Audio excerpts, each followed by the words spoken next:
சீமானோட அந்த கட்சியில் இருக்கிறவர்கள் போயிட்டு ஒரு இடத்துல பேசுகிறாங்கன்னா ஒரு 2000 பேர் 3000 பேர் காசு கொடுத்து வரல.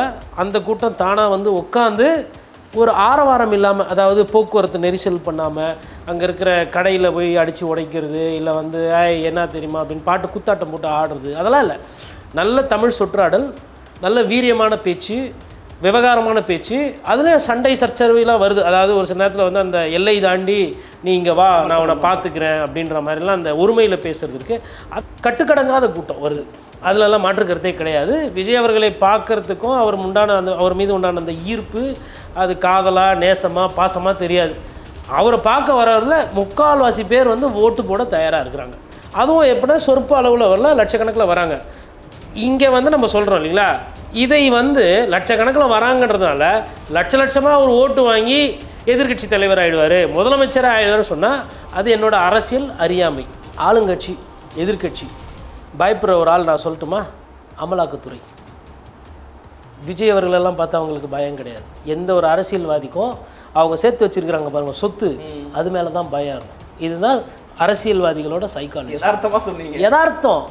ஏங்க விஜயை பார்த்து எதுக்குங்க பயப்படணும்? அந்த அமலாக்கத்துறை யார் கையில் இருக்குது? பாஜக கையில் இருக்குது. சரி, பிஜேபி ரொம்ப சந்தோஷமாக இருந்துருவாங்களா? பிஜேபி ரொம்ப ஹாப்பியாக தேர்தலை அணுகிடுவாங்களா? அமலாக்கத்துறை இருக்குது. அமலாக்கத்துறை வைத்து மிரட்ட முடியும், ஓட்டு வாங்க முடியாது. ஜெயிக்கிறவங்கள தோக்கடிக்க முடியலாம், ஆனால் நீங்கள் ஜெயிக்க முடியாது. அங்கே மக்கள்கிட்ட இருக்குது. சூப்பர். அதாவது பாஜகவை பார்த்து மற்றவர்கள் பயப்படலாம், ஆனால் பாஜக யாரை பார்த்து பயப்படணும்? தமிழக மக்களை பார்த்து பயப்படணும்.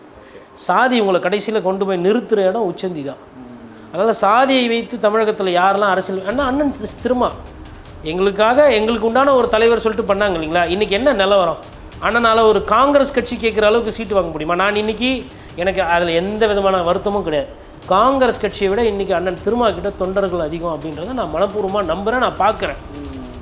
ஆனால் அந்த திருமாவளவன் அவர்கள் காங்கிரஸ் கட்சியை விட கூட சீட்டு வாங்க முடியுமா? இப்போ தகுதித்தம் அரசியல் பார்த்தோம், மலிவான அரசியல். இது என்ன மலிவான அரசியல் அப்படின்னா, கட்சி அவங்க கட்சி ஜெயிச்சுட்டு வந்தோம்னா ரெசார்ட் வச்சு தூக்கிறது, ஜெயிச்சது கை சின்னத்தில். ஆனால் பாரத் மாதா கி ஜெய் சொல்லிட்டு தாமரையோடு இப்படி போய் நிற்கிறது. இது மலிவான அரசியல் இல்லை. எங்கள் ஐயா பழகருப்பியா இதை அழகாக ரசித்து சொல்வார். கட்டுனது ஒருத்தனோட வாழறது இன்னொருத்தனோட, என்னடா இது என்ன அரசியல் இது இது இது யதார்த்தமா அப்படின்னு சொல்லி இதை காரி உமிழ்வார். அதுக்கு கீழே இந்த வேட்பாளர் தூக்குறது, பணப்பறிவாத இதெல்லாம். ஏன்னா ஒரு சிலரை வந்து எல்லாம் செய்ய விட்டு ஒரு சிலரை கட்டி போடுவதும் மலிவான இது அரசியல். அது தகுதி தத்துவம், அந்த நேரத்துக்கு ஏற்றாற் போல் அரசியல் பண்ணுவது. மூன்றாவது வந்து அந்த மலிவான அரசியல். இவ்வளோ இருக்குது. இது எதுவுமே எங்கள் அண்ணன் விஜய்க்கு தெரியாது. அங்கே தான் பிரச்சனை. சரி, நேரு எதிர்த்து நிற்க போகிறாரா? சொல்வாரா? ஏன் எல்லா தொகுதியிலையும் உங்கள் பேரை சொல்கிறீங்க? மதுரை மேற்கு, மதுரை மத்தி, சோழவந்தான், திருப்பரங்குன்றம், உசிலம்பட்டி, விஜய் விஜய் விஜய் ஏன் சொல்கிறீங்க? ஏன்னா 2ஆம் கட்ட தலைவரை யாரையும் தயார் பண்ணல, நேரம் இல்லை. சொல்ல முடியலாம்ல. இப்போ இன்னொன்று அறிமுகப்படுத்தியிருக்கலாம், தளபதிகள் இருந்தால் பண்ணியிருப்பாரு.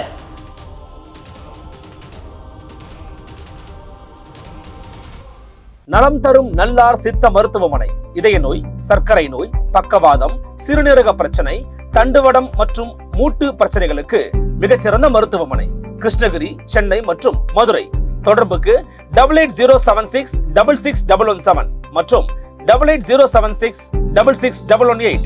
Nimati Property Management. Contact 7667008999. அன்னை பர்னிச்சர்ஸ், அன்னை திருமண சீர்வரிசை பொருட்கள், டிவி, ஃபிரிட்ஜ், வாஷிங் மெஷின் உள்ளிட்ட 200க்கும் மேற்பட்ட பொருட்கள் அடங்கிய திருமண சீர்வரிசை ரூபாய் 99,000 மட்டுமே. தமிழகம் முழுவதும் இலவச டோர் டெலிவரி. தொடர்புக்கு 7550014440 9345044044. ஃபோர்த் ஸ்டேட் தமிழ் நேயர்களுக்கு அருள்மொழிவர்மனின் அன்பார்ந்த வணக்கங்கள். இது உங்கள் ஃபோர்த் ஸ்டேட் தமிழ் வழங்கும் பெருந்துகள் நிகழ்ச்சி. இன்றைக்கு நம்மளிடம் இருக்கிறார் சிறப்பு விருந்தினராக மூத்த பத்திரிகையாளர் திரு கோடீஸ்வரன் அவர்கள். அவர்களோடு நடப்பு நிகழ்வுகள் குறித்து பல விதமான கேள்விகளை எழுப்ப இருக்கிறோம். வணக்கம் நேயர்களுக்கு அன்பு வணக்கம். எப்படி இருக்கீங்க? நலமாக இருக்கேன். நெடுகால கழித்து நேரம் கொடுத்ததுக்கு ரொம்ப மனமார்ந்த நன்றிகள். முதல்ல நன்றி. நீங்கள் ஒரு ஜேர்னலிஸ்டாக தொடர்ச்சியாக பார்க்குறீங்க, பல எலெக்ஷனை பார்த்துருப்பீங்க சார். நீங்கள் இன்சைடு த கொஷின்ஸ் போகிறதுக்கு முன்னாடி மற்ற எல்லா எலெக்ஷனையும் விடவும் 2026 கொஞ்சம் ரொம்ப எர்லியராக அந்த ஃபீவர் பிடிச்சிக்கிச்சோ, கொஞ்சம் ஹீட்டாக இருக்கிற மாதிரி தெரியுது. உங்களுடைய பார்வை என்ன? தேர்தல் ஜுரம், தேர்தல் பயம் கிட்டத்தட்ட இப்போ வந்துருச்சு. இதுக்கு அடுத்து டைஃபாய்டு, மலேரியா, ஜாண்டிஸு, சிக்கன் குனியா அந்த ரேஞ்சுக்கு போவோம். ஓகே. ஏன் அப்படி சொல்கிறேன்னா, வெறும் தேர்தல் ஜுரம்ன்ற அந்த வார்த்தையை தான் நம்ம அதிகமாக பயன்படுத்துவோம். எப்படி மாணவர்களுக்கு வந்து பரீட்சை ஜுரம் வருமோ அந்த மாதிரி தேர்தல் ஜுரம் சொல்லுவேன். இந்த வாட்டி எதுக்கு நான் வந்து மலேரியா, டைஃபாய்டு, சிக்கன் குனியாலாம் சேர்த்து சொல்கிறேன்னா, தாக்கம் அந்தளவுக்கு இருக்கும். அதாவது கிட்டத்தட்ட ஒரு சட்டமன்ற தொகுதியிலையும் 2000 ஓட்டு 3000 ஓட்டு முக்கியம். அந்த மாதிரி ஒரு தேர்தலை வந்து பார்ப்போம். இந்த மாதிரி தேர்தல் வந்து பார்த்திங்கன்னா நமக்கு உத்தரப்பிரதேசத்தில் பார்த்துருக்குறோம், பீகாரில் ஓரளவுக்கு பார்த்துருக்கோம். தமிழகத்தில் பொறுத்தவரை எப்பயுமே வந்து 2 பெரிய கட்சிகளுக்கு உண்டான ஒரு தேர்தல் இருக்கும். இப்போது தேர்தல் கணக்கு என்னமோ அதுதான். அதாவது 2 பெரிய கட்சிகள், திராவிட கட்சிகளுக்குள்ளே தான் அந்த தேர்தல் சண்டை இருக்கும். காரணம் என்னென்னா, அந்த சின்னமாக இருக்கக்கூடிய இரட்டை இலையும் உதயசூரியனும் வந்து அதனுடைய அந்த வசீகரம், அதனுடைய தன்மை, அதனுடைய தாக்குதல் மக்கள்கிட்ட இருக்கக்கூடிய இன்னும் இருக்குது. நல்லது கெட்டதை தாண்டி இன்னமும் அந்த அந்த இம்பேக்ட் இருக்குது. ஸோ அந்த சின்னத்துக்கு உண்டான முக்கியத்துவம். அதே நேரத்தில் இளம் அரசியல் தலைவர்கள், குறிப்பாக சொல்லணும்னா நாம் தமிழர் கட்சி சீமான் அவர்களோட அந்த பிரச்சாரம், வியூகம், அந்த ஒரு ஸ்டாண்டர்டுனா நான் இப்படி தான் போக போகிறேன், தனித்தே பயன்படுறது. பிரச்சாரத்தில் வந்து சீமான் அவர்களை விட சீமானோட தம்பிகள் இன்றைக்கி நல்லா பிரச்சாரம் பண்ணுற மாதிரி நான் பார்க்குறேன். அது வந்து ஒரு வித்தியாசமான பாயிண்ட் இல்லை நம்ம பார்க்குறோம் இல்லைங்களா. இப்போ ஏன் அதை நான் சொல்கிறேன்னா, சீமான் அவர்கள் வந்து ஒரு சில நேரத்தில் அண்ணன் வந்து முன்னுக்கு பிறனா பேசுறது உண்டு, பேசி இருக்கிறாரு. ஒரு சில நேரத்தில் சர்ச்சையில் போய் சிக்குவது உண்டு. பட் அவர் தயார் பண்ணார் பாருங்க அந்த பட்டறையில், அந்த பாசறையில், இதுதான் தமிழ் தேசியம், தமிழ் தேசியத்துக்கு உண்டான அரசியல், இது நம்மளோட கொள்கை தலைவர்கள்லாம் இவர்கள் முன்னெடுத்த அரசியலை வந்து நம்ம பேசணும். பிரபாகரனோட முக்கியம் என்ன, அதுக்கப்புறம் நம்ம ஏன் வந்து மத்திய அரசை எதிர்க்கிறோம், ஏன் வந்து காங்கிரஸோ பிஜேபியோட சமரசம் இல்லை, அந்த மாதிரி அரசியல் இருக்கு பாருங்க. அது வந்து அந்த அடுத்த கட்ட இளம் தலைவர்களுக்கிட்ட போயிடுச்சு, கடத்திட்டார். இப்போது அவர் சரியாக பேசலனாலும் அந்த சிறு தலைவர்கள் அங்கே இருக்கக்கூடியவங்க, இப்போ இன்றைக்கி சீமானோட அந்த கட்சியில் இருக்கிறவர்கள் போயிட்டு ஒரு இடத்துல பேசுகிறாங்கன்னா ஒரு 2000 பேர் 3000 பேர் காசு கொடுத்து வரல. அந்த கூட்டம் தானாக வந்து உட்காந்து ஒரு ஆரவாரம் இல்லாமல், அதாவது போக்குவரத்து நெரிசல் பண்ணாமல், அங்கே இருக்கிற கடையில் போய் அடித்து உடைக்கிறது, இல்லை வந்து என்ன தெரியுமா அப்படின்னு பாட்டு குத்தாட்டம் போட்டு ஆடுறது, அதெல்லாம் இல்லை. நல்ல தமிழ் சொற்றாடல், நல்ல வீரியமான பேச்சு, விவகாரமான பேச்சு, அதில் சண்டை சர்ச்சரவைலாம் வருது. அதாவது ஒரு சில நேரத்தில் வந்து அந்த எல்லை தாண்டி நீ இங்கே வா, நான் உன்னை பார்த்துக்கிறேன் அப்படின்ற மாதிரிலாம் அந்த ஒருமையில் பேசுறது இருக்குது. அதை தவிர்த்தால் இன்னும் கொஞ்சம் மேம்பட்டு இருக்கும். ஏன்னா அறிஞர் அண்ணாவால் பதப்படுத்தப்பட்ட மண் இது. அப்படி அந்த மண்ணில் இருந்து வரும்பொழுது அந்த ஒரு நல்ல தமிழ் அரசியல், நல்ல ஒரு புரிதல், மக்கள் பிரச்சனைகளை மக்கள்கிட்ட போய் சேர்க்கிற மாதிரி ஒரு பிரச்சாரம் என்பது இன்றைக்கி நான் தான் சொல்கிறேன். சீமானவர்கள் பார்த்திங்கன்னா ஒரு காலத்தில் வந்து முருகரை பற்றி பெருசாக பேசினதில்லை, ஆனால் இன்றைக்கி தமிழ் கடவுள் அப்படின்ற மாதிரி பேசுகிறாரு. அதுக்கப்புறம் அந்த ஆரம்ப கட்ட காலத்துலலாம் வந்து இறை நம்பிக்கை பற்றி பேச மாட்டார். இன்றைக்கி வந்து மாயோன் கிருஷ்ண ஜெயந்தி என்ற மாதிரி அந்த ரேஞ்சுக்கு போயிட்டு இருக்கிறாரு. தமிழ் கடவுள் அப்படி போகிறாரு. அதுக்கப்புறம் வந்து அந்த ஒரு சில விமர்சனங்கள் அவர் மீது வந்திருக்கிறது. அது ஒரு புறம் இருந்தாலும் அது சீமானுக்கு அடுத்த கட்ட தலைவர்கள் இருக்கிறாங்க இல்லைங்களா, அவரோட கட்சியினுடைய அந்த கொள்கை பரப்பக்கூடிய அந்த கொள்கை பரப்பு செயலாளர்கள் போன்ற, இல்லை துணைத் தலைவர்கள், துணை அமைப்பாளர்கள், மாவட்ட பொருளாளர்கள், அந்த பாசறை, பட்டறை, அது மாதிரி நிறைய வச்சிருக்கிறாங்க. அதில் எல்லாமே வந்து இன்னைக்கு தயாராகிட்டாங்க, பேசுறதுக்கு தயாராகிட்டாங்க. அப்போது அவங்க கிட்ட உண்டான ஒரு ஆயுதம் என்பது பேச்சு. அந்த பேச்சு ஆயுதம், மக்களோட உணர்வு ஆயுதம் என்பது தமிழக மண்ணில் ப்ரூவ் பண்ணப்பட்ட ஒரு விஷயம், டெஸ்டட் அண்ட் சக்ஸஸ் ஆனது. ஸோ அந்த இதை போகிறாங்க. பிரச்சனை என்னன்னா, அவர் தான் ஒரு சில நேரத்தில் பிரச்சனை, ஆஹாஹான்னு சிரிக்கிறது கூட்டணி பற்றி கேட்டால், அந்த மாதிரி விஷயங்கள் இருக்குது பாருங்க. அதை தவிர்த்துட்டு ஒருவேளை கூட்டணிக்கு போகிறாரு, இல்லை அவருக்கு கீழே ஒரு தலைமையில் 4 பேரை சேர்த்துக்கிறாரு, ஒரு கூட்டணி அமைக்கிறாருன்னா அவருக்கு இது ஒரு பார்வை. அடுத்தது வந்து விஜய் அவர்கள், கட்டுக்கடங்காத கூட்டம் வருது, அதிலெல்லாம் மாற்று கருத்தே கிடையாது. விஜய் அவர்களை பார்க்கறதுக்கும் அவர் மீது உண்டான அந்த ஈர்ப்பு, அது காதலா நேசமா பாசமாக தெரியாது. அவரை பார்க்க வரவரில் 3/4 பேர் வந்து ஓட்டு போட தயாராக இருக்கிறாங்க. அதுவும் எப்படின்னா சொற்ப அளவில் வரல, லட்சக்கணக்கில் வராங்க. இங்கே வந்து நம்ம சொல்கிறோம் இல்லைங்களா, இதை வந்து லட்சக்கணக்கில் வராங்கன்றதுனால லட்சமாக ஒரு ஓட்டு வாங்கி எதிர்கட்சி தலைவர் ஆகிடுவார், முதலமைச்சராக ஆகிடுவார்னு சொன்னால் அது என்னோட அரசியல் அறியாமை, எனக்கு அரசியல் புரிதல் இல்லைன்றது பொருளாக நான் எடுத்துக்குவேன். கூட்டம் வருது, ரசிகர் கூட்டம், அந்த ரசிகர் கூட்டத்தை வந்து அவர் வந்து அரசியல் ஆக்கணும். ஸோ இது ஒரு பார்வை. அதற்கு அப்புறமா வந்து பிரதான எதிர்கட்சியாக இருக்கக்கூடிய அதிமுக கிட்டத்தட்ட 155 தொகுதி போயிட்டு பிரச்சாரம் பண்ணியிருக்கார். அப்படின்னா என்ன அர்த்தம்னா 30% கட்சிக்காரர்களை வாக்காளர்களை சந்தித்து விட்டார். அதாவது கட்சிக்காரர்கள் வாக்காளர்கள் சேர்த்திங்கன்னா 30% சந்திச்சிட்டார். இதே கட்சிக்காரர்கள் பார்த்திங்கன்னா 80% சந்திச்சிருப்பார். அப்போது ஒரு ஊருக்கு போகிறாங்க, இப்போ ஆரணி போகிறாங்க, செய்யார் போகிறாங்க, அதுக்கப்புறம் வந்து தொண்டாமுத்தூர் போகிறாரு.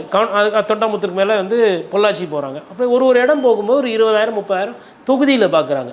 அப்போ 2 லட்சம் பேர் இருக்கிற ஒரு தொகுதி இல்லை 2.5 லட்சம் பேர் இருக்கிற தொகுதியில் நீங்கள் 25,000-30,000 பேரை பார்க்குறீங்கன்னா 10-15% வாக்காளர்களையும் நீங்கள் சென்றடைஞ்சு பார்க்குறீங்க, பேசுகிறீங்க, பரிமாற்றம் பண்ணுறீங்க. அப்போ இது வந்து தேர்தலில் வந்து ஃபஸ்ட்டு வேகமாக பஸ்ஸை எடுத்துகிட்டு கிளம்பிட்டார். எதை பற்றி, அதாவது ஒரு சைடு வந்து பிரச்சனை, அமித்ஷா செங்கோட்டையன் பிரச்சனை, டிடிவியோட பிரச்சனை, மல்லு கட்டுறது, இதெல்லாம் இருந்தால் கூட என்னோட தலையெழுத்தை முடிவு பண்ண போகிறது பொதுமக்கள். அந்த விஷயத்தில் தெளிவாக வந்து முன்கூட்டி அந்த காலம் என்பது ரொம்ப இன்றியமையாது. ஒரு சில நேரத்தில் வந்து உங்களுக்கு லைவ் போட்டால் அது வெளியாக தெரியும். லைவே போடாமல் நீங்கள் மட்டும் அமைதியாக இருந்தீங்கன்னா, இப்போ தொண்டாமுத்தூரில் நான் ஒரு 2 பாயிண்ட் போய் பார்த்தேன். கிட்டத்தஞ்சு எனக்கு தெரிஞ்ச ஒரு கணக்கில் பார்த்தீங்கன்னா 45,000 பேர் கூடியிருப்பாங்க. அதாவது எப்படி அந்த 40,000 பேர், அதாவது ஒரு சட்டமன்ற தொகுதியில் எப்படின்னா, அந்த சட்டமன்ற தொகுதியில் ஒரு இடத்துல வந்து ரோட் ஷோ மாதிரி பண்ணுறாங்க. அப்புறம் அங்கே வந்து ஒரு மாரியம்மன் கோயில் ஒன்று இருக்குது, அந்த பஸ் ஸ்டாண்ட் போய்ட்டு அங்கே வந்து ஒரு 25,000 பேர் கூடி, அதாவது உட்கார வச்சு இருக்கிறார் வேலுமணி அவர்கள் அந்த பாயிண்டில். அதுக்கப்புறம் அந்த தொகுதியிலேயே அந்த சட்டமன்ற தொகுதியில் வந்து 2 பாயிண்ட் பேசினாங்க. இன்னொரு இடத்துலையும் வந்து ஒரு 15,000 பேர் இருந்தாங்க. அப்போது 15, ஒரு 25, 40 ரோட் ஷோவில் ஒரு 5,000 பேர். அப்போது அங்கங்கே நின்று பார்க்குறாங்க. அப்போது ஒரு தொகுதியில் 45,000 பேர் வந்து ரோட்டில் நின்னோ இல்லை கூட்டத்தில் நின்று பார்க்குறாங்கன்னா, அப்போ அந்த தொகுதியோட ரிசல்ட் வேறு. அது எல்லாருக்கும் தெரியும், இன்டூ 2 அந்த மாதிரி. அப்போ நீங்கள் என்னென்னா, இது ஒரு எடுத்துக்காட்டு சொல்கிறேன். அதே மாதிரி நீங்கள் வந்து புதுக்கோட்டை விராலிமலை எடுத்துக்கிட்டீங்கனாலும் அங்கேயும் வந்து இந்த மாதிரி ஒரு இதற்கு கொஞ்சம் குறைவு மேபி இருக்கும், பட் கூட்டம் நல்ல கூட்டத்தை சேர்க்குறாங்க. அப்போ இதெல்லாம் எப்போ பண்ணுறாருன்னா, இது விராலிமலை முடித்து 1.5 மாதம் ஆகுது கிட்டத்தட்ட.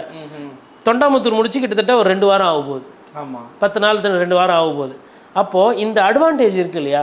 இப்போ மேபி இன்னும் ஒரு பயணம் போகிறாரு. இப்போ அதே தொகுதியில் மார்க்கெட்டு, பஸ் ஸ்டாண்டு பார்த்துருப்பாங்க, அதை பார்க்காம பைபாஸில் நின்று பேசுகிறாங்க அப்படின்னும் போது என்னென்னா, 2வது முறை போய் வாக்காளர் சந்திப்பாங்க.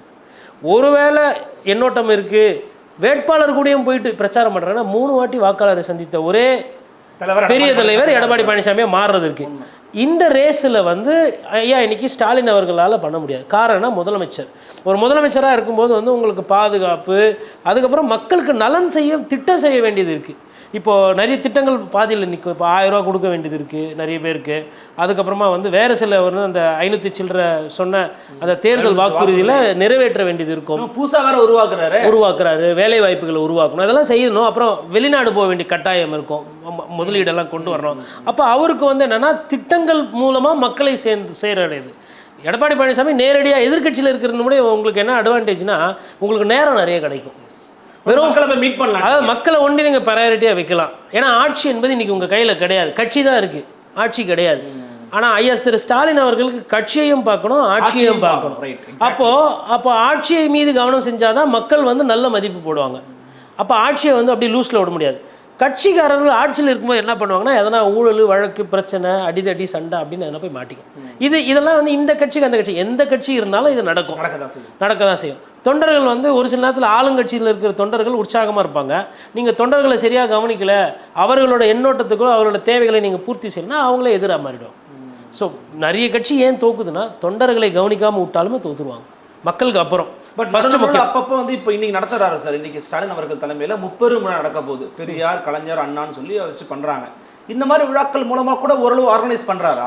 கண்டிப்பாக ஆர்கனைஸ்லாம் பண்ணுறாரு, அதிலலாம் வந்து குறை கிடையாது. இப்போ இந்த மாதிரி பண்ணும்போது என்னென்னா, இப்போ ஒரு தொண்டர் இருக்கிறாங்க, அவருக்கு வந்துட்டு சாப்பாடு போட்டுட்டு அவர் தங்குறதுக்கு அவருக்கு உண்டான வண்டி வசதி எல்லாம் பண்ணும்போது, அந்த கரைவெட்டி கட்டுன்னு போகும்போது அந்த 30 விழாவுக்கு போன மாதிரி அண்ணன் சொன்னாங்க, இந்த வேலை சொன்னாங்க, செஞ்சேன்னும் போது அவங்களுக்கு வந்து அதில் ஒன்றும் பெரிய வாழ்வாதாரம்லாம் வந்துட போதில்லை.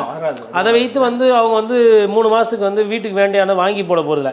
குறைந்தபட்சம் அவர்களோட செலவு இருக்குது இல்லையா, வந்து போனது வண்டி சார்ஜு, இந்த கொள்கையை பேசும்போது ஒரு சந்தோஷப்படுறது, அரசியல் பேசுறது, அந்த குறைந்தபட்ச தேவைகளை எல்லாம் நீங்கள் செய்யும்போது அந்த தொண்டர்களுக்கு வந்து அந்த குடி மீதும் அந்த கட்சி மீதும் ஒரு ஈர்ப்பு பற்று இருக்கும். அதை வந்து இந்த மாதிரி நீங்கள் மாநாடெல்லாம் போடணும். அதாவது அது பேசுகிறாங்களோ பேசலையோ, ஒரு 4 பேச்சாளர் இருப்பாங்க, அந்த பேச்சாளருக்கு மாதிரி ஒரு 50 பேர் தான் இருப்பாங்க எதிரில் சம்டைம்ஸ் உட்காந்து கேட்குறது. இது பொதுவாக பேசுகிறேன் நான்.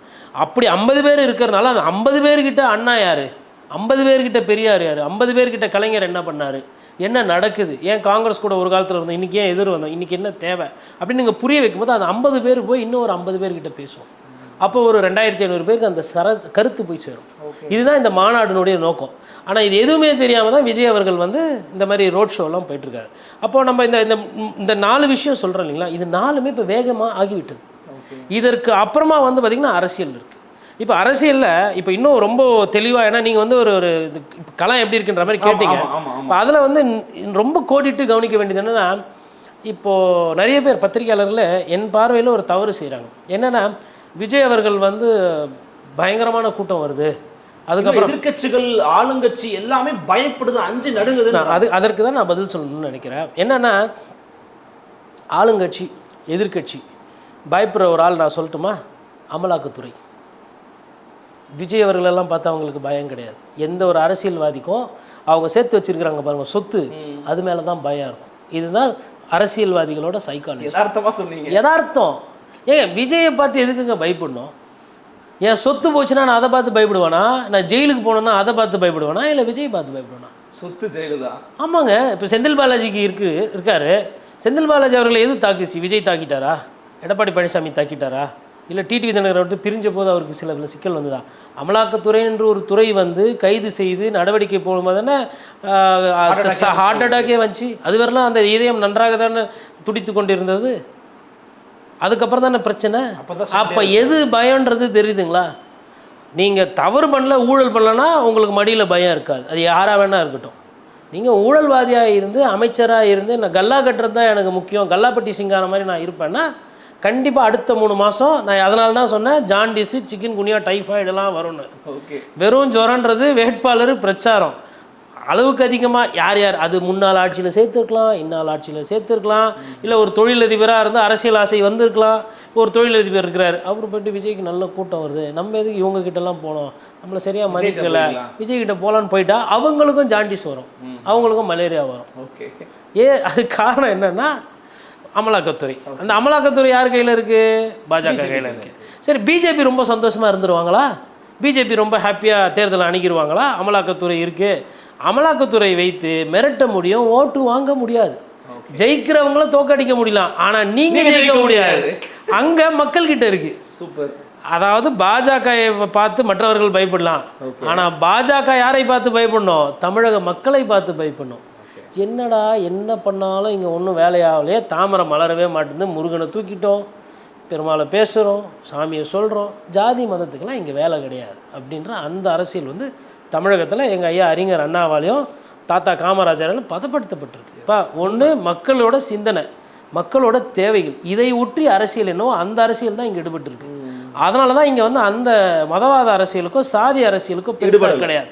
இப்போ சாதி அரசியல் தான் முக்கியம்னா ஒட்டுமொத்த வன்னிய சொந்தங்களும் பாட்டாளி மக்கள் கட்சி பின்னாடி தான் நின்று பாட்டாளி மக்கள் கட்சி எதிர்த்து மாம்பழத்தை எதிர்த்து நின்றவர்கள் எல்லா சின்னத்திலும் நின்று தோற்று போயிருக்கணும். அட்லீஸ்ட் அவர் வந்து தெலுங்கானாவில் எப்படி ஆச்சு, ஒரு பாதியை பிரிச்சுட்டு போன மாதிரி திண்டிவனத்தை வந்து கேபிட்டலாக வைத்துக்கொண்டு இல்லை விழுப்புரத்தை தலைநகரமாக வைத்துக்கொண்டு வட தமிழ்நாடு ஒரு தமிழ்நாடு குறுக்கில் வந்து உருவாயிருக்கும். மக்கள் அதை அனுமதிக்கலை. அதே மாதிரி இப்போ கூட சரி எல்லாம் வந்து அதிமுகவுக்கு வந்து ஒரு ஒரு கொங்கு மேலே ஒரு ஈர்ப்பு இருக்குது அப்படின்ற மாதிரி பேசுகிறாங்க. டக்குனு ஸ்ட்ராங்காக இருக்காங்கன்றாங்க. இல்லை, அது மாறும். ஓகே. ஏன் அப்படின்னா இப்போ தானே ஐயா முத்துராமலிங்க தேவர் அரசியல் கையில் எடுத்திருக்கிறாரு, பாரத ரத்னா கேட்டிருக்கிறாரு, அது ஒரு வேலை செய்யுது அப்படின்னுமோ. அப்போ என்னன்னா அந்த மண்ணிலேயே என்ன அரசியல் பண்ணுன்றது அதிமுக வேலை செய்யுது. அதிமுகவையோ திமுகவையோ ஒரு சாதிக்குள்ளே நீங்கள் அடைக்க முடியாது. அந்த கட்சியில் இப்போ ஐபி இருக்கிறாரு, அவர் ஒரு சமூகத்தை சார்ந்தவர், திண்டுக்கல் சீனிவாசன் ஒரு சமூகத்தை சார்ந்தவர், அப்புறமா வந்தவங்களுக்கு நத்த விஸ்வநாதன் ஒரு சமூகம் சார்ந்தவர். இவங்க எல்லாமே கிட்டத்தட்ட ஒரே சமூகம் தான், நிறைய பேர் தெரியாது. ஏன் ஜாதியில் போயிருந்தாங்கன்னா நான் சொன்னது எல்லாருமே அடிக்கடி ஜெயிக்கிறவங்க சட்டமன்ற தேர்தலில் சீனியர்ஸ். ஏன் அவங்க சாதிக்குள்ளே போகல? சாதிக்குள்ளே போயிட்டா உங்களுக்கு ஒரு 20,000 ஓட்டோட உங்கள் கதை முடிஞ்சிடும். யாரையாருன்னா ஒருத்தரை ஜெயிக்க வைக்கிறது நீங்கள் உதவி பண்ணிவிட்டு ஸ்விங்கெல்லாம் வரும்போது ஆட்சி மாற்றம் ஒரு மாதிரி வருது, இல்லை எதிர் அலை வருதுன்னா நீங்கள் காண போயிடுவீங்க. சாதி உங்களை கடைசியில் கொண்டு போய் நிறுத்துகிற இடம் உச்சந்தி தான். அதனால் சாதியை வைத்து தமிழகத்தில் யாரெல்லாம் அரசியல் அண்ணன் திருமா எங்களுக்கு உண்டான ஒரு தலைவர் சொல்லிட்டு பண்ணாங்க இல்லைங்களா? இன்றைக்கி என்ன நிலவரம்? அண்ணனால் ஒரு காங்கிரஸ் கட்சி கேட்குற அளவுக்கு சீட்டு வாங்க முடியுமா? நான் இன்றைக்கி எனக்கு அதில் எந்த விதமான வருத்தமும் கிடையாது. காங்கிரஸ் கட்சியை விட இன்றைக்கி அண்ணன் திருமா கிட்ட தொண்டர்கள் அதிகம் அப்படின்றத நான் மனப்பூர்வமாக நம்புகிறேன், நான் பார்க்குறேன். ஆனால் அந்த திருமாவளவன் அவர்கள் காங்கிரஸ் கட்சியை விட கூட சீட்டு வாங்க முடியுமா? எங்கே வருது பிரச்சனை? காங்கிரஸ் தேய்கிறது. அண்ணன் சீமானவர்களோ திருமாவளவனவர்களோ வளர்ந்து கொண்டு இருந்த காலம். ஆனால் இன்றைக்கி திருமாவளவர்களுக்கு இருக்க நெருக்கடி என்ன? ஏன் சாதிக்குள்ளே நீங்கள் போனீங்கன்னா பிரச்சனை. அதே தான் பாட்டாளி மக்கள் கட்சிக்கு இன்றைக்கி என்ன நிலைமை? ஏன்னா ஒத்த சாதி நாங்கள் பாரு அப்படின்னீங்கன்னா சரிப்பா நீங்கள் பார்த்து நீங்களே நல்லா இருந்துக்குப்பா, உங்கள் வீட்டு விழாவுக்கு நாங்களாம் வரலப்பா, நாங்கள் தள்ளி போகிறோன்னு மற்றவங்களாம் எட்ட போயிடுவாங்க. அப்போது தமிழர்கள் அப்படி நீங்கள் ஒருங்கிணைக்கிறீங்கன்னு வச்சுக்கோங்க. சாதி வச்சுக்கோங்க, அது உங்கள் பாடு, உங்கள் வீட்டு திருமணம், உங்கள் வீட்டு காது குத்துக்கு வச்சுக்கோங்க. அரசியல் அதை கொண்டு வந்தீங்கன்னா அது எடுபடாது. ஓகே, அதுதான். அப்போது இதில் வந்து இன்னொன்று, அரசியலை வந்து ஆங்கிலத்தில் வந்து உலக அரசியல் பேசுகிறவங்க politics is art of perception என்று சொல்லுவாங்க. அப்போ அதற்கு தமிழில் சொற்றாடல்கள் நீங்கள் பார்க்கணும் அப்படின்னா கிட்டத்தட்ட புலனறிவு, உணர்த்தல், உள் உணர்தல், அகப்பார்வை, காண்டல் அப்படின்னு இந்த மாதிரி பிரிக்கலாம் அதற்குள்ள. இப்போ இந்த புலனறிவு அப்படின்னா என்னென்னா, இதுக்கு வந்து எடுத்துக்காட்டு வந்து ஐயா கலைஞர்கிட்ட போகலாம். அந்த ஈக்காலஜி என்று சொல்லுவாங்க, சுற்றி இருக்கிற சூழ்நிலையை உணர்றது. அதற்கு வந்து காலையில் வாக்கிங் போகும்போது ஒருத்தரை கூப்பிட்டு கேட்குறது, ஒரு பத்திரிகையாளர்கிட்ட என்னப்பா நடக்குது, ஆட்சி நல்லா போதா, எதிர்கட்சியாக எங்கள் செயல்பாடு எப்படி இருக்குது. அதுக்கப்புறம் கட்சியிலேருந்து ஓரங்கட்டு வைக்கப்பட்டிருப்பார், பழைய ஆளாக இருப்பார், ஆனால் அந்த உணர்வு இருக்கும், கசப்பில் இருப்பார், அவரை கூப்பிட்டு பேசுறது. ஒரு ரிட்டையர்டு அதிகாரி இருப்பார், அவருக்கு வந்து பதவி ஆசையோ பணத்தாசையெல்லாம் இருக்காது, ஆனால் இந்த திட்டம் செய்தால் நல்லா இருக்கும்னுவாங்க. அப்புறம் ஒரு ஒரு ஒரு ஒரு டிபார்ட்மெண்ட்லேருந்து ஒரு அமைப்பாக வருவாங்க, ஒரு டீச்சர்ஸ் அசோசியேஷனோ இல்லை ஒரு தொழிலாளர் சங்க பிரதிநிதியோ இல்லை விவசாயிகள் பிரதிநிதியோ, இந்த மாதிரி சப்ஜெக்ட் தெரிஞ்சவங்களை, விவரம் தெரிந்தவர்களுக்கு கேட்டு விவரம் அறிதல், அதுதான் வந்து உங்களுக்கு புலனறிவு. அதுக்கு அடுத்து வந்து உணர்தல். அதாவது இப்போ உணர்தலுக்கு எடுத்துக்காட்டு வந்து நீங்கள் எடப்பாடி பழனிசாமி அவர்களை எடுத்துக்கலாம். அதாவது நான் ஜெயிப்பேன், என்னால் இது முடியும்னு சொல்லிட்டு நான் உணர்றது. அதனால தான் இவ்வளோ பிரச்சனை இருந்தாலும் கூட்டணி வரலன்றதுக்கு முன்னாடியே எல்லாருக்கும் முன்னாடியுமே ஒரு பச்சை கலர் பஸ்ஸை எடுத்துன்னு ரெட்டையிலே அதில் தொங்க விட்டுன்னு ஊர் ஊராக போனது. அப்போ நான் உணர்றேன், என்னால் உணர முடியுது, இதை நான் அடைய முடியும், நான் என்ன நம்பி நான் இந்த பயணத்தை மேற்கொள்ளுது. களத்தில் போய் தன்னையோ இல்லை தன் சார்ந்தவர்களோ முன்னிலைப்படுத்தி களத்துக்கு போகுது, இது உணர்தல். ரெண்டாவது வந்து உள் உணர்தல். உள் உணர்தல் என்னெல்லாம் வரும்னு பார்த்தீங்கன்னா, தொண்டர்களோட மனநிலை என்ன, தொண்டர்கள் என்ன நினைக்கிறாங்க, பொதுமக்கள் என்ன நினைக்கிறாங்க, நம்மளை பற்றி நம்ம என்ன நினைக்கிறோம். அப்போ உள்ளுக்குள்ள அந்த அண்டர் கரண்ட் பாலிடிக்ஸ் என்று சொல்லுவாங்க. இவரை நீங்கள் வேட்பாளராக போட்டால் என்ன ஆகும், இங்கே இந்த சாதி ரீதியாக இது பிரச்சனையான என்ன, அது உள் உணர்தல், அந்த நுனி அரசியலுக்குள்ளே போய் பயணம் பண்ணுறது, அதுதான் அந்த பிரச்சனைகள். இது வந்து மூன்றாவது பாகம். நான்காவது அகப்பார்வை. அகப்பார்வைன்னு பார்க்கும்போது நீங்கள் என்னென்னா, சமீபத்தில் ஐயா கலைஞர்கிட்ட இதுக்கு நிறைய எடுத்துக்காட்டு இருக்கும். அதாவது அந்த நீண்ட ஒரு விசாலமான ஒரு பார்வை பார்ப்பது. இதற்கு அகப்பார்வைக்கு ஒரு மெட்ராஸ்லேருந்து ஒரு எடுத்துக்காட்டு சொல்லணும்னா, காங்கிரஸில் சீட்டு கேட்குறாங்க, குறிப்பாக வந்து ராயபுரம் தொகுதி கேட்குறாங்க, திமுகலையும் அங்கே நிற்கணுன்ற ஒரு இது இருக்குது. அப்போ வந்து ஐயா கலைஞர் அவர்கள் என்ன முடிவு எடுக்கிறாருன்னா, சரி காங்கிரஸ் கொடுக்கலாம், ஆனால் அங்கே வேட்பாளர் வந்து ஜெயக்குமாரை எதிர்த்து ராயபுரம் மனோ நிற்கணும் அப்படின்ற மாதிரி ஒரு புரிதல். அப்போ கேட்குறாங்க அவங்க கூட இருக்கிறவங்க, என்ன இது நம்மளே போட்டு நிற்கலாமே, இல்லை அந்த ஜெயக்குமார் அவருக்கு அவங்க செல்வாக்கு இருக்க மாதிரி இருக்குது, அப்போ நம்ம ஒரு ஆளை போட்டு நம்ம ஆள் தோக்கிறத விட காங்கிரஸில் எப்படியா இருந்தாலும் அவங்க அந்தளவுக்கு வரமாட்டாங்க, கொஞ்சம் கஷ்டமாக தான் இருக்காங்க, சென்னையில் அவங்களுக்கு சீட்டு கொடுக்கணும், இந்த சீட்டு டஃப்பாக இருக்குது. காங்கிரஸ்லையுமே வந்து ராயபுரம் மனோவுக்கு கொடுத்தா நல்லா களத்தை நல்லா இது பண்ணுவாப்புல, செலவு பண்ணுவாப்புல, ஒரு இளைஞர் ஒர்க் பண்ணுவாப்புல, அவங்க கேட்குற தொகுதி இல்லாமல் ராயபுரம் கொடுப்போம், ஜெயிச்சு வந்தால் அதிமுக சீட்டு காலி, தோல்வி, காங்கிரஸ் தோற்று போனால் காங்கிரஸ் சீட்டு ஒன்று காலி, இதில் திமுகவுக்கு பெரிய பாதிப்பு இல்லை. இதுதான் அந்த அகப்பார்வை. நாக்கான ஒரு மூவ் இல்லை அது. இல்லை மாஸ்டருங்க, மாஸ்டர்ஸ் லோக்கல் பாலிடிக்ஸ். ஓகே, அது ஃப்ளைட்டில் போகிறதோ இந்த பஸ்ஸில் இந்த டாடா கேட்குறதோ அதெல்லாம் இல்லை. பிரசாந்த் கிஷோர் எதுக்கு, பிரசாந்த் கிஷோர்லாம் இவர் வந்து யூனிவர்சிட்டி, இவர் வந்து ஒரு பல்கலைக்கழகம். பிரசாந்த் கிஷோர் அதில் ஒரு சிலபஸ்ஸு, அதுவும் கம்ப்யூட்டர் வந்த காலத்து சிலபஸ்ஸு, இது கம்ப்யூட்டருக்குலாம் முன்னாடி வந்த சிலபஸ் இது. ஏன்னா தயாரித்த ஆள் அப்படி அண்ணா அங்கேருந்து வருது. இது ரெண்டாவது அகப்பார்வை. அகப்பார்வையில் சமீப காலமாக உதயநிதி ஒரு விஷயத்தை பேசியிருப்பார். இப்போது ஒரு ஃபங்க்ஷன் ஒன்று தருமபுரி சைடுன்னு நினைக்கிறேன், அங்கே வந்து 2 பாட்டாளி மக்கள் கட்சி சட்டமன்ற உறுப்பினர்கள், ஒருத்தர் வந்து ஐயா மருத்துவர் ராமதாஸ் பெரியவருக்கும், இன்னொருத்தர் வந்து அன்புமணி ஆதரவு. அப்போ சொல்கிறாரு, 2 பேரும் வந்து அரசோட திட்டத்தெல்லாம் பாராட்டுறீங்க, ஒன்றிணைந்து நீங்கள் பாராட்டினீங்கன்னா இன்னும் சிறப்பாக இருக்கும், ஒன்றிணைணும் அப்படின்றது. இது என்னென்னா இதுவும் அகப்பார்வை. எதுக்குன்னா, ஒருவேளை நாளை பிள்ளை நமக்கு பாட்டாளி மக்கள் கட்சி வேணும் அப்படின்னா நம்ம ஒரு நல்ல பேரை இவங்ககிட்ட எடுத்து வச்சு போட்டு வச்சோன்னா இந்த சட்டமன்ற உறுப்பினர்கள்கிட்ட இவங்க வந்து கட்சி ஒன்றா சேர்ந்து நம்மக்கிட்ட கூட்டணி வரலாம். இல்லை இந்த சண்டை மோசமாக போகுது அப்படின்னா, அன்றைக்கி கூட நம்ம போனோம், நம்ம ஒரு சட்டமன்ற உறுப்பினர், ஒரு துணை முதல்வர் நமக்கு மரியாதை கொடுத்தாரு, நம்மக்கிட்ட சிரித்து பேசினார், நம்ம ஏன் திமுகவுக்கு தாவக்கூடாது அப்படின்ற இந்த என்ன பாரு, இதெல்லாம் அகப்பார்வை. அதுக்கப்புறமா வந்து காண்டல். காண்டல்ன்றதுக்கு நீ எடுத்துக்காட்டு வந்து ஐயா இப்போது விஜய் அவர்களை எடுத்துக்கலாம், இல்லை சீமான் அவர்களை எடுத்துக்கலாம். அது விஜய்க்கு அது அதிகமாக பொருந்தும். என்னென்னா பார்த்தோன்னா அந்த ஒரு பிரம்மாண்டம் பரபரப்பாக என்னமா கூட்டம், என்னமா கை தட்டுறாங்க, நகர முடியலப்பா. இது காண்டல். இதுக்கு வந்து ஒரு பெரிய எண்ணோட்டமோ பெரிய சிந்தனையோ புத்தி கூர்மை கொள்கை கோட்பை தேவை. பார்த்த உடனே பா என்ன கூட்டம் ஜெயிச்சுருவார் போல, பார்த்தோன்னே வந்துடுவார் போல அப்படின்னு இந்த சொன்ன இந்த மற்ற விஷயங்களுக்கு உள்ளே போகாமல் பார்த்தோன்னே ஒரு பிரம்மாண்டம் ஒரு விஷயத்தை ஏற்படுத்துறது இல்லை, இது காண்டல். இப்போ அரசியலில் இந்த மாதிரி ஒவ்வொரு சாப்டர் இருக்குது. இது எதுவுமே புரியாமல், இது எதுவுமே தெரியாமல், நுண் அரசியலுக்குள்ளே போகாமல் ஜெயிச்சிருவேன் நான் தான் முதலமைச்சர்னா எடுத்த உடனே இப்போ ஒரு குழந்தை வருது, இப்போ குழந்தை வந்து நம்மக்கிட்ட வந்து அந்த தகப்பனார்கிட்ட போய்ட்டு அப்பா நான் வந்து ஏரோப்ளேன் ஓட்ட போகிறேன்ப்பா அப்படின்னு குழந்தை சொல்லுதுன்னா, அப்போ அப்பா என்ன சொல்லுவார், எல்கேஜி படிக்கணும்ப்பா, யூகேஜிலாம் முடிச்சுட்டு அப்புறம் பெரிய கிளாஸ் போயிட்டு 10th எடுத்து சயின்ஸ் குரூப் எடுக்கணும், சயின்ஸ் எடுத்து நீ ஏரோநாட்டிக்கல் இன்ஜினியரிங் படிக்கணும், அது ஏரோநாட்டிக்கல் இன்ஜினியரிங் படிச்சுட்டு நீ அதுக்கப்புறம் ஃப்ளையிங் லைசன்ஸ் வாங்கணும், அதுக்கு வந்து ஒரு பைலட் ஆகிறதுக்கு தனியாக இன்னும் ஒரு டெஸ்ட்டுலாம் இருக்குப்பா, அதெல்லாம் முடிச்சு அதுக்கப்புறம் உனக்கு வேலை கஞ்சா நீ ஏரோப்ளேன் ஓட்டலாம்ப்பான்னு சொல்லும். வந்த உடனே ஏரோப்ளேன் ஃபோட்டோவோட வச்சு நான் ஓட்டுவேன் அப்படின்னா, அப்போது முதலமைச்சருன்ற அந்த நாற்காலியை நான் சொன்ன இந்த விஷயங்களெல்லாம் கடந்து போய் இப்படி தானே நீங்கள் பார்க்குறீங்க. இப்போ நம்ம வந்து உலக அரசியல் பற்றி அந்த அரசியலோட அந்த சாப்டர் பார்த்தோம், தமிழில் எப்படியெல்லாம் அதுக்கு சொற்றாடல் இருக்குது, என்னென்ன இருக்குன்றது. இதுக்கு அப்புறம் இன்னொரு அரசியல் இருக்குது, 2 விதமான அரசியல் இருக்குது. அது என்னன்னு பார்த்தீங்கன்னா, ஒன்று வந்து தகுடு தத்துவம் அரசியல். உதாரணத்துக்கு பாஜக யார் வேணால் வேட்பாளராக இருக்கலாம், சீட்டு கொடுங்க, அவரை நாங்கள் தூக்கிட்டு போய் அமலாக்கத்துறையில் வச்சுருவோம். அரவிந்த் கெஜ்ரிவால் எடுத்துக்காட்டு. மக்களோட செல்வாக்கு இருக்குது, திருப்பி ஜெயிச்சுருவாருன்ற அந்த பேரோட்டம் இருக்குது, பயம் இருக்குது. அதெல்லாம் இருக்கும்போது என்ன பண்ணுறாங்க, கரெக்டாக அந்த சொத்து குவிப்பு வழக்கு ஊழல் அதெல்லாம் போடுறாங்க. அது ஏதோ பிரச்சனை, மதுவிலக்கு மேட்ரு வருது, அரெஸ்ட் பண்ணி கோர்ட்டுக்கிட்ட கொடுக்குறாங்க. கோர்ட் இதில் ஏதோ பிரச்சனை இருக்குது அப்படின்ற மாதிரி பிணை கிடைக்கல, பிரச்சாரம் பண்ண முடியல, தோல்வியை சந்திக்கிறார். இதெல்லாம் தகுடு தத்துவம் அரசியல். இது ஒரு பார்வை. அதுக்கப்புறமா வந்து உங்களுக்கு ஓட்டுக்கு காசு கொடுக்குற அரசியல், அது ஓட்டுக்கு காசு கொடுக்குற அரசியல். இந்த மாதிரி இந்த 2ஆம் கட்ட இதில் அது இந்த மண்ணில் இருக்கிற ஒரு பிரச்சனை தான். ஆர்கே நகர் பார்த்தோம், திருமங்கலம் பார்த்தோம், எவ்வளோ ஃபார்முலாஸ் பார்த்தாச்சு. கடைசியாக அந்த வேட்பாளர் தேர்வு பண்ணுறது, அப்புறம் கூட்டணி, இதெல்லாமே வந்து இந்த இடைக்கால அரசியலில் வந்துடும். இதில் இன்னொரு முக்கியமான அரசியல்னா மலிவான அரசியல்னு ஒன்று இருக்குது. இப்போ தகுடு தத்துவம் அரசியல் பார்த்தோம், மலிவான அரசியல். இது என்ன மலிவான அரசியல் அப்படின்னா, கட்சி அவங்க கட்சி ஜெயிச்சுட்டு வந்தோம்னா ரெசார்ட் வச்சு தூக்கிறது, ஜெயிச்சது கை சின்னத்தில். ஆனால் பாரத் மாதா கி ஜெய் சொல்லிட்டு தாமரையோடு இப்படி போய் நிற்கிறது. இது மலிவான அரசியல் இல்லை. எங்கள் ஐயா பழகருப்பியா இதை அழகாக ரசித்து சொல்வார்.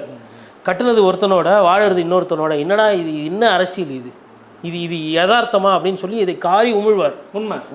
இதெல்லாம் வந்து மலிவான அரசியல். சாதி அரசியல் அதுவும் என்ன மலிவான அரசியல்.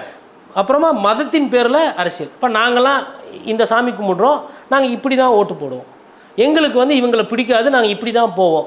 அப்போ ஒரு பெரும்பான்மையாக யோசிக்காமல் வாக்கு கேட்டு வரவன் நல்லவனா கெட்டவனா, ஊழல்வாதியா இல்லை ஊழல் இல்லாதவனா, இல்லை கொஞ்சமாக திருடுறவனா நிறைய திருடுறவனா, குவாலிட்டி என்ன, அவங்க குவாலிட்டி என்ன, அவங்க தரம் என்ன, அவங்க என்ன பேசுகிறாங்க, சொல்லாடல் எப்படி இருக்குது, அவங்களோட அணுகுமுறை எப்படி, குழந்தை போல் இருக்கிறாங்களா இல்லை கள்ளக்கடத்தல் செய்கிறவர்கள் போல் மாறுவார்களா, இதெல்லாம் புரிஞ்சுக்கணும். இதெல்லாம் பண்ணுறதா இது இப்போ மலிவான அரசியல். அப்போ அரசியல்னு எடுத்திங்கனாவே நான் முதல்ல சொன்ன மாதிரி அந்த ஆர்ட் ஆஃப் பர்செப்ஷன் அது வந்து பெரிய மேட்டர். அதுக்கு கீழே வந்து தகுடு தத்துவம் அரசியல், அதற்கு பிரதான கட்சி பாஜக அதுவும் சொல்லி வச்சேன். அதுக்கு கீழே இந்த வேட்பாளர் தூக்குறது, பணப்பரிவாதம், இதெல்லாம். ஏன்னா ஒரு சிலரை வந்து எல்லாம் செய்ய விட்டு ஒரு சிலரை கட்டி போடுவதும் மலிவான இது அரசியல். அது தகுடு தத்துவம், அந்த நேரத்துக்கு ஏற்றாற் போல் அரசியல் பண்ணுவது. 3வது வந்து அந்த மலிவான அரசியல். இவ்வளோ இருக்குது. இது எதுவுமே எங்கள் அண்ணன் விஜய்க்கு தெரியாது. அங்கே தான் பிரச்சனை. இப்போ மற்றவங்க சொல்கிறாங்க இல்லைங்களா, கூட்டம் வருதுன்னு. நாளைக்கு ரசிகர் அஜித் போனாலும் கூட்டம் வரும், தனுஷ் போனாலும் கூட்டம் வரும். இந்த நான் சொன்ன பாருங்க 1, 2, 3 சாப்டர், இது எதுவுமே அவங்களுக்கும் தேவையில்லை இவங்களுக்கும் தேவையில்லைன்னு நினைக்கிறாங்க. அதுதான் பிரச்சனை. இப்போது அரசியல்னால் நான் தனியாக வருவேன், நான் எதிர்த்து நிற்பேன், அதெல்லாம் ரைட்டு. பயிற்சி எங்கன்றதான் என்னோட கேள்வி. ஒருத்தர் ஸ்விம்மிங்கில் மெடல் ஜெயிக்கணும்னு ஆசை, ஒலிம்பிக்ஸில். அவர் வந்து நம்ம ஃபெல்ப்ஸ் மாதிரி வரணும்னு ஆசை, மைக்கேல் ஃபெல்ப்ஸ் மாதிரி, ரைட்டுங்களா? உடம்பெல்லாம் நல்லா இருக்குது, எல்லாருக்கும் பிடிக்குது, அவர் போனேன்னா கை தட்டுறாங்க. குறைஞ்சது ஒரு 5 வருடம் இல்லை 7 வருடம் அந்த தண்ணியில் உடம்பு பதப்படுத்தணும், கால் நல்லா போகணும், கை போடணும், அதை பயிற்சி, அதெல்லாம் இருந்தால் தானேங்க ஒலிம்பிக்கில் தங்கம் கிடைக்கும். வந்தவுடனே தங்கம் கிடைக்கணும் அரசியல்னா இது என்னங்க தங்க முட்டை இட்டுற வாத்தா இது? ஹலோ ட்ராலி கேமரா ஷார்ட்டான வாத்துக்கு முட்டையிட சொல்லுங்கள், வாத்து தங்க முட்டையை தூக்கி அவர் கையில் கொடுங்க, என்னங்க இது? அப்படி பண்ண முடியாது. அரசியல் என்பது மக்களோட தேவைகளை ஃபஸ்ட்டு புரிஞ்சுக்கணும், மக்களோட பிரச்சனைகள் புரிஞ்சுக்கணும். மக்கள் இதெல்லாம் அனுபவிச்சுட்டு கூட உங்களை திடீர்னு ஒரு 5 வருஷம் 10 வருஷம் கழிச்சு சலிப்பு தட்டி போயிடும். நல்ல ஆட்சிகள் இல்லை ஊழல் கம்மியாக இருக்கிற ஆட்சிகளே தோற்று போயிருக்கு. ஐயா காமராஜர் எதுக்கு தோத்தாரு? காமராஜர் ஐயா என்ன சொத்து சேர்த்தாரா, இல்லை ஊழல் பண்ணாரா, இல்லை லஞ்ச லாமியனம் பண்ணாரா, என்ன பண்ணார்? ஏன் தோக்கடிச்சாங்க? சலிப்பு தட்டிக்கிட்டது.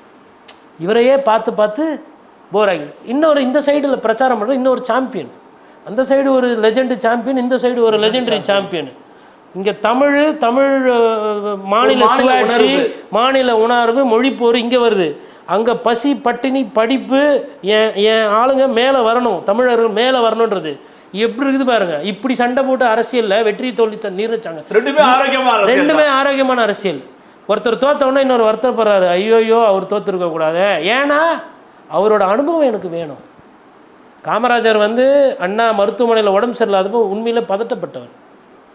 இது இப்போன்னு இல்லை, அடிக்கடி ஐயா காமராஜரோட பழக்கமானவங்க சொல்கிறாங்க அந்த மாதிரி தலைவர்கள். ஆனால் இவங்க அதெல்லாம் அரசியலில் பத்துக்காமல் இப்படி கை வைக்கிறது, இப்படி வைக்கிறது, இப்படின்றது, இப்படின்ற என்னங்க அது? தம்பி அனிருத் நல்லா பண்ணுவாப்புல இதெல்லாம். அப்போ அனிருத்துக்கு ஓட்டு போட்டலாமா? அப்போது உங்களுக்கு அரசியல்னா அந்த புரிதல் தேவை. யாருமே பயப்படலன்னு எப்படி சொல்ல முடியும்? எல்லாருடைய பதற்றம் தெரியுது. பதற்றத்தின் காரணமாகத்தான் பல அடக்குமுறைகளை ஏவி விடுறாங்க, அனுமதி மறுக்கிறாங்க. இதெல்லாம் பண்ணுறதே ஒரு பதற்றத்தின் வெளிப்பாடு. பதட்டத்தோட அனுமதியில் நான் 2வது சாப்டர் சொன்னல, தகுடு தத்துவம் அரசியல், அதை எடுப்போம் கையில். நாங்கள் தான் நிறைய ஊழல்லாம் பண்ணி திராவிட கட்சிகள் சொத்து சேர்த்து வச்சுக்கிறோம்ல. நாங்கள் வாக்காளருக்கு காசு கொடுப்போம், உங்களால் கொடுக்க முடியுமா? எவ்வளோ கொடுப்பீங்க? பூத்தில் கொடுக்க விடுவாங்க எங்கால் தொண்டர்களை தடுத்து நிறுத்திடுவாங்கல்ல. ஏங்க அதிமுகவோ திமுகவோ அது கோட்டை மாதிரி அரண் அமைச்சிருக்கீங்க. ஒரே நாளெல்லாம் நீங்கள் ராக்கெட் விட்டு குண்டு வச்சுலாம் தகர்க்க முடியாது. இல்லையே, திருச்சி கோட்டையில் ஓட்ட போட்டாச்சு. வாயில் சொல்லலாம். சரி, நேரு எதிர்த்து நிற்க போகிறாரா? சொல்வாரா? ஏன் எல்லா தொகுதியிலையும் உங்கள் பேரை சொல்கிறீங்க? மதுரை மேற்கு, மதுரை மத்தி, சோழவந்தான், திருப்பரங்குன்றம், உசிலம்பட்டி, விஜய் விஜய் விஜய் ஏன் சொல்கிறீங்க? ஏன்னா 2ஆம் கட்ட தலைவரில் யாரையும் தயார் பண்ணல, நேரம் இல்லை. சொல்ல முடியலாம்ல. இப்போ இன்னொன்று அறிமுகப்படுத்தியிருக்கலாம், தளபதிகள் இருந்தால் பண்ணியிருப்பாரு. ஏங்க அந்த அறிவிப்பில் 8 பேர் கொண்ட குழு பெரம்பலூரில் பார்த்துக்குருவாங்க, 7 பேர் கொண்ட குழு அரியலூரில் பார்த்துக்குவாங்க, ஒரு 9 பேர் கொண்ட குழு திருச்சியில் பார்த்துக்கோன்னு அறிக்கை வருது. அவங்களுக்குலாம் பொறுப்பு இல்லை கட்சியில். கட்சி தானே அது. வெறும் ராமசாமி, வெறும் கன்சாமி, வெறும் ஆல்பர்ட்டு, வெறும் இக்பால்னு இருக்குது. இப்படி தானே இருந்தது பேர் எங்களுக்கு கொடுத்த செய்தியில இல்லை வந்ததில்ல. ஏன் அவங்களுக்குன்னா ஒரு அமைப்பு இல்லையா? மாவட்ட அணி என்ன பொறுப்பு? இளைஞர் அணியா, இல்லை மருத்துவர் அணியா, இல்லை கழகமா, இல்லை கிளை கழகமா? ஒரு சட்டமன்ற தொகுதிக்கு ஒரு ஒன்றிய செயலாளர் வச்ச ஒரே கட்சி அந்த கட்சி தான். அப்போ ஒன்றியம்னா என்னன்னு தெரியாது. ஒன்றியம் தெரியாது, கிழக்கத்தில் தெரியாது, வட்டம் தெரியாது, பாகம் தெரியாது, பகுதி தெரியாது, மாவட்டம் தெரியாது, மாநிலம் தெரியாது, கிளை கழகங்கள் தெரியாது. விவசாய அணி யார்? விவசாய அணி தலைவர் யார்? விவசாய அணினே ஆக்சுவலாக அதில் இல்லைன்னு நினைக்கிறேன். அதுவும் கூட ஒரு கிரிட்டிசிசம் இருக்குது. சரி, இருக்கலாம், எனக்கு தெரியாமல் இருக்கலாம். அப்படி இருந்தால் அது என்னோட அறியாமை, ரைட்டுங்களா? அப்போ எனக்கு நான் ஒரு நாளைக்கு 8 பேப்பர் படிக்கிறேன், புஸ்தகம் படி, ஏன்னா தொழில் அது படிக்கிறேன். இப்போ எனக்கு தெரியலன்னா நான் என்ன தான் திருத்து சொல்லிக்குவேன். என் மேலே 90% நான் தவறுன்னு வச்சுக்குவேன். ஆனால் அங்கே விஜய் கட்சியில் ஒரு விவசாய அணி தலைவர் இருந்து விவசாயிகள் பிரச்சனையை அவர் பேசுகிறாரு அப்படின்னா என்னோட காதும் என்னோட கண்ணும் அங்கே தானே போகும். இது அல்லவா கொள்கை, இது அல்லவா பேசுகிறாரு, விவசாயி பிரச்சனை மற்றவங்கள விட நல்லா பேசுகிறார். நான் அவரை கோடிட்டு காட்டுவேன்ல, அவரை கோடிட்டு அவர்கிட்ட தரவுகள் எடுப்பல. எங்கே அந்த நபர்? அதுதான் நான் கேட்குறேன். இப்படி விஜயே 10 விஷயங்கள் 20 விஷயங்கள் பேசினார்ல அன்னைக்கு மேடையிலே, பரப்புரை மேடையிலேயே இவ்வளவு விஷயங்கள் பண்ணாமல் இருக்கிறீங்க, சொன்னீங்களே செஞ்சீங்களான்னு. அது அம்மையார் ஜெயலலிதாவோட ஸ்டைல். 3 பேரை நான் பார்த்தேன் அன்னைக்கு. அம்மையார் ஜெயலலிதாவை பார்த்தேன், ஐயா கேப்டன் விஜயகாந்தை பார்த்தேன், அப்புறம் விஜயை பார்த்தேன். விஜய்க்குன்னு ஒரு ஸ்டைல் இருக்குது, அது எனக்கு பிடிக்கும், நான் நேசிப்பேன். விஜய் ஸ்க்ரீனில் பார்க்குறது எனக்கு பிடிக்கும். நம்ம இருக்கிறத சொல்ல உண்மை, அதை பார்த்தேன், சந்தோஷப்பட்டேன். ஆனால் நான் பத்திரிகையாளனாச்சே, என்னோடய குறுக்கு புத்தி கோளாறாக கேள்வி கேட்கும், தெரிஞ்சுக்க விரும்பும்ல. அறிஞர் அண்ணா பத்திரிகையாளர் தானே, அதை தானே நம்ம சொல்லி கொடுத்துட்டு போனோம், யாராக இருந்தாலும் கேள்வி கேளுன்னு. அப்போ அப்படி பார்க்கும்போது என்னென்னா, நீங்கள் செய்தீர்களா இதை செய்யவில்லை அப்படின்ற அந்த ஷார்ட் டேர்ம். ஜெயலலிதா அம்மையார் கூட பார்த்தீங்கன்னா டீட்டெயில்ஸ்குள்ளே போக மாட்டாங்க. இப்போ கலைஞர்னா பார்த்தீங்கன்னா 2 மணி நேரம் 1.5 மணி நேரம் டீட்டெயில்ஸ்குள்ளே போவார், ரொம்ப ஆழமாக இருக்கும். இவங்களை பொறுத்தவரைக்கும் அந்த பஞ்ச் டயலாக் ஹெவியாக இருக்கும். 20 மினிட்ஸ் 25 மினிட்ஸில் கட் அண்ட் ஷார்ட் பண்ணி முடிச்சுட்டு அடுத்த பைபாஸ் போயிடுவோம். கூட்டத்தை அதிகமாக சேர்த்துட்டு, அதாவது கீழே இருக்கிறவர்கள் பேரெல்லாம் சொல்ல மாட்டாங்க. அவங்க பார்த்தீங்கன்னா ஒரு 4-5 அமைச்சர்கள் பேரை தான் சொல்லியிருப்பாங்க திமுகலேயே. அதுவும் அவங்களாம் பார்த்தீங்கன்னா துரைமுருகன் போன்றவர்கள், பெரியசாமி போன்றவர்கள், சேலத்தில் வீரபாண்டி ஆறுமுகம், அவர் ரொம்ப சீனியர், ஆற்காடு வீரசாமி, அந்த மாதிரி ஒரு 5-6 பேர் தான். எல்லார் பேரையெல்லாம் சொல்ல மாட்டாங்க. இவர்களை நீங்கள் இங்கே டெபாசிட் இழக்க செய்யணும், அது ஒரு ஸ்ட்ராட்டஜி. அந்த மாதிரி அவங்களுக்குன்னு ஒரு வியூகம் அது பண்ணாங்க. காசு என்னங்க காசு, அது இன்றைக்கி நான் எல்லாத்தையும் பார்த்துட்டேன். எல்லாத்தையும் இது பண்ணிட்டேன். இது எங்கேருந்து வந்தது? கேப்டன் விஜயகாந்த். அவர் அது மாதிரி வாழ்ந்தார், அது பேசினார். சரி, காசு பார்த்துட்டிங்கல்ல, தன்னிறைவு பெற்றவர் தானே நீங்கள். அப்போ இன்னும் எங்கன்னா போய் இமயமலைக்கு கீழே எங்கள் அண்ணா ரஜினிகாந்த் ஐயா மாதிரி உட்காரலாம்ல, அமைதியை தேடி படம் போதும் இது போதும், ஏன் உட்காராமல் அரசியலுக்கு வரீங்க? அப்போ உங்களுக்கு இன்னும் ஆசையும் தேடுதலும் இருக்குது. நான் அதை அப்படி தான் புரிஞ்சுக்குவேன். எனக்கு பணமே தேவையில்லைங்கிற, பணம் இல்லாமல் அரசியல் பண்ண முடியும். சேவை பண்ணணும், அதுக்காக நான் அரசியலுக்கு. சரி, மக்களுக்கு சேவை பண்ணனா நம்ம ஐயா வள்ளலார் யார், பட்டினத்தார் யார், பத்திரகிரி யார், அவங்களாம் என்ன தொண்டர்களை வச்சுக்கிட்டு ஆடிட்டு போனாங்களா? வந்தவங்களுக்கு சோறு போட்டாங்க, இன்னும் வாழ்ந்துக்கிட்டு இருக்கிறாங்க. இன்னமும் அவர்களையும் நேசிக்கிற இளைஞர்கள் பட்டாளங்கள் இருக்க தானே செய்து, நீங்கள் உட்பட. ரைட்டா? இருக்கிறதானே செய்கிறாங்க. எண்ணிக்கை குறைவாக இருக்கலாம், ஆனால் அதோட வீரியம் ஜாஸ்தி. ஒரே ஒரு ஆளாக இருப்பான், 1000 பேருக்கு சோறு போட்டு போவான். அப்போ இந்த கட்சி கிட்சியெல்லாம் விட அந்த வள்ளலாரை நேசிக்கக்கூடிய அந்த இளைஞன் என் பார்வையில் மேலோங்கியவன். அதை எப்படி நான் கடந்து போக முடியும்?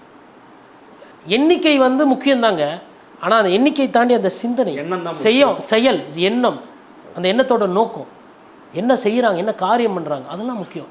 அப்படி பார்க்கும்பொழுது விஜய் அவர்கள் அதை அந்த சிறுவர்களையோ அல்லது அந்த இளைஞர்களையோ அரசியல் படுத்தலை இன்னும். அதனால தான் விஜயகாந்த் அவர்கள் பேசிட்டா. அப்போ அவருக்கு என்னென்னா அரசியலுக்கு வரணுன்ற அந்த ஆசை இருக்குது, அதற்கேற்ற உழைப்பு இருக்கணும் அல்லவா? குறைந்தபட்சம் பெரம்பலூரில் சந்திக்கிறேன்னீங்கன்னா அன்னைக்கு நைட்டு நீங்கள் மெட்ராஸ் திரும்பிக்க கூடாது. நைட்டு நடுராத்திரி போய் பேசிட்டு இல்லை பார்த்துட்டு வந்துடலாம்.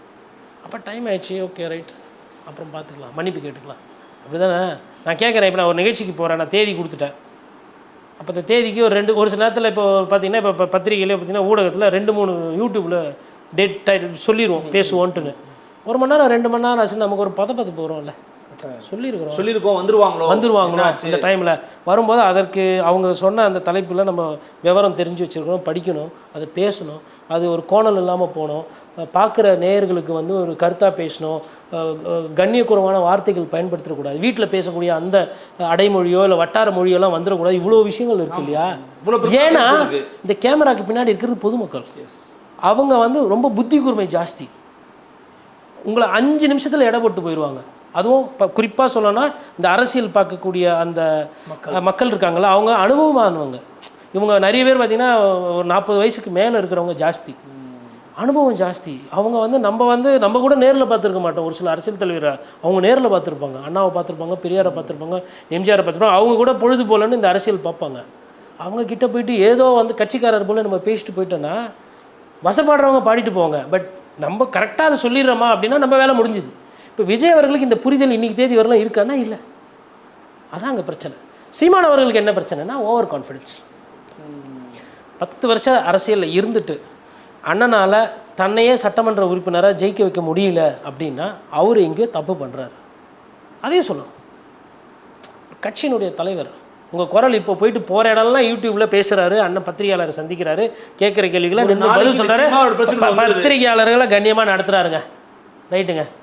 அதனால் நீங்கள் எம்எல்ஏ ஆகிடுவீங்களா? டிடிவி தினகரன் கூட பத்திரிகையாளரை ரொம்ப கண்ணியமாக நடத்துகிறார். டிவி தினகரன் ஐயா அவரோட பத்திரிகையாளர் சந்திப்பு போனோன்னா பத்திரிகைக்காரங்க சந்தோஷமாக போவாங்க. 1/2 மணி நேரம் 3/4 மணி நேரம் கேட்குற கேள்விக்கு பேர் நன்றி வணக்கம் போயிடுவார். இதெல்லாம் சந்தோஷம். அதனால் எம்எல்ஏ ஆகிடுவீங்களா? பத்திரிகைக்காரங்களை ஓட்டு போடுவாங்க. ஓட்டு யார் போடணும்? மக்கள் போடணும்.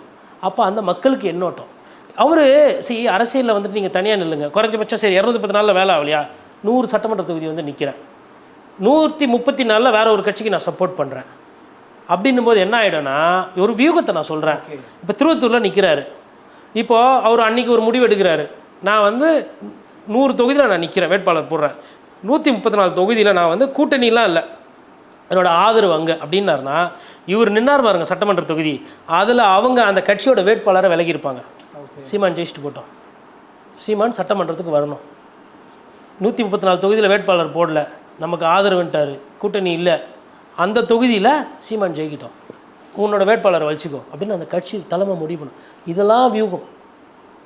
நீங்கள் பொழுதுக்கும் திமுகவை திட்டுறது, திமுகவை வசப்பாடுறது, பாஜகவை திட்டுறது, வசைப்பாடுறது, அது ஒண்டி கிடையாது. அதனால தான் நான் சொன்னேன், அந்த 3 சாப்டர் சொன்னேன் பாருங்கள்.